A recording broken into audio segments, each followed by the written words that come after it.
Známý bojovník proti korupci senátor Michálek teď musí vysvětlovat podezření, že sám zneužil veřejné prostředky.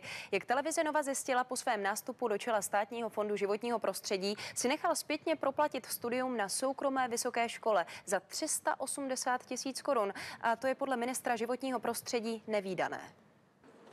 Zatvrzelý bojovník proti korupci ve státní správě vyznamenaný několika cenami, tak je známý Libor Michálek. Dokumenty, které má k dispozici televize Nova, ale na jeho pověst vrhají stín. Michálek si podle nich po nástupu do čela Státního fondu životního prostředí v roce 2010 nechal z veřejných prostředků zpětně uhradit svá vysokoškolská studia ve výši 380 000 korun. Kvůli vysvětlení jsme za Liborem Michálkem přišli sem do Senátu, kam byl před 2 lety zvolen i kvůli své bezúhonné pověsti. Podle Libora Michálka bylo ale všechno podle regulí. Státní fond životního prostředí jen převzal dohodu o proplacení studia, kterou uzavřel s bývalým zaměstnavatelem Českou národní bankou. Ta má ale vlastní rozpočet. I vzhledem k té částce, o kterou se tam jednalo, to považuji za naprosto bagatelní v uvozovkách problém, který v žádném případě nepředstavuje nějaké porušení zákoníku práce. K porušení práva sice nedošlo ani podle odborníků, upozorňují ale na jiný problém. Je otázkou, zda převzetí takového dluhu